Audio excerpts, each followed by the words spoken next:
Yo, what's up guys? It's your boy Leo, and in this video, I'm going to talk about everything wrong with NBA Live 19. Now I'm just going to talk about the things that come to my mind, and the first thing for me would have to be the franchise mode. We still can't edit the players in franchise mode. Last year in 18, we were able to do that, and that's because people complained, so they patched it in the game. But we still couldn't do it within the franchise mode. And even with the ability to edit in 18, there were a lot of players that couldn't equip certain types of shoes. They would have to wear the generic.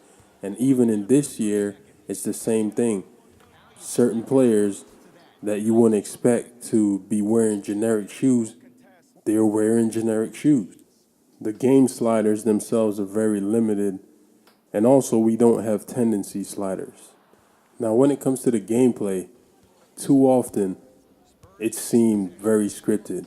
Like the game decided that this player was going to score, and it doesn't matter how, they were just going to make it happen.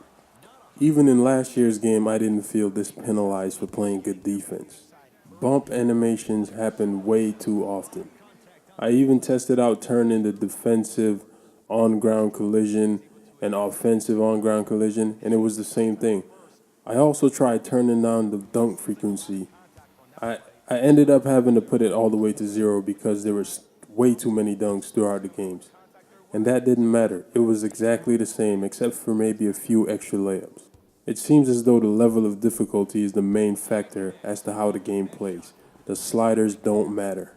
I honestly feel like this is NBA Live 18.5 because they only added in a few more animations, like literally 4 new dribble moves, and that's just throwing it between the defender's legs.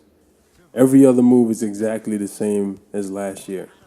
On top of that, there's not enough personality for the players. In true EA fashion, and if you play EA games like Madden and FIFA, you'll know what I'm talking about.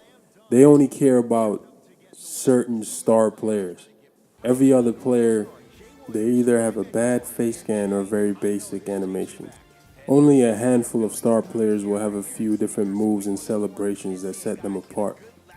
And when it comes to celebrations, you do the same celebrations over and over. There's about, 5 or 6 celebrations for each D-pad prompt that you could press after an and one.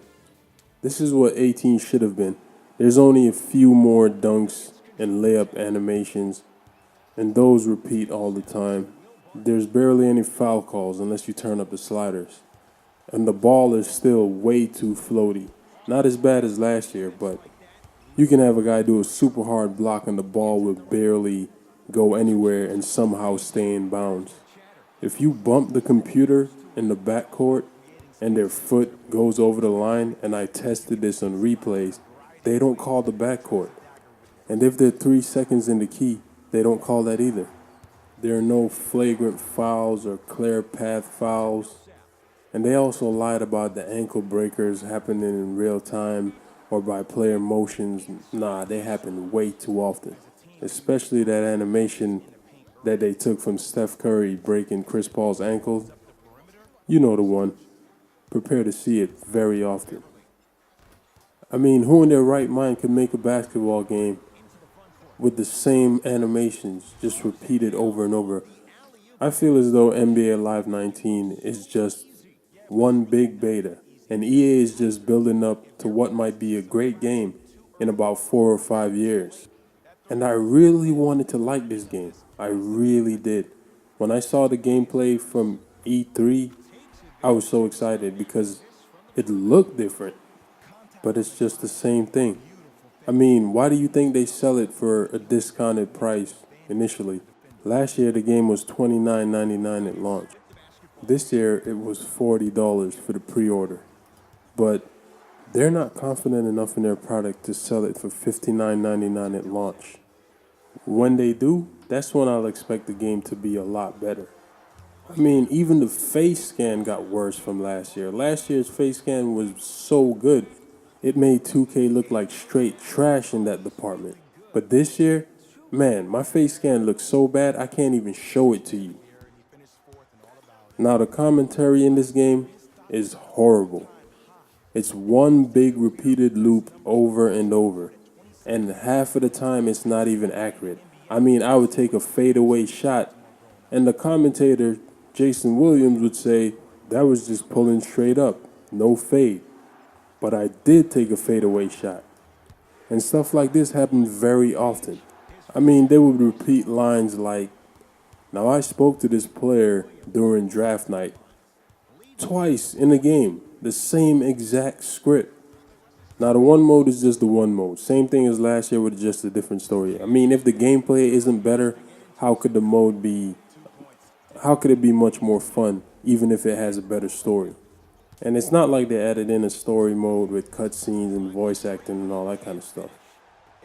Anyway, guys, that was my rant review. Everything wrong with NBA Live 19. I don't know if you like this video, but let me know something in the comments. Let me know how you feel about the game. Maybe you could change my mind. Maybe you could give me the right sliders. I don't know.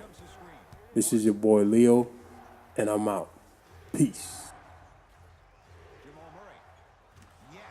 Give the advantage to the shooter. I love the pure confidence on that jumper.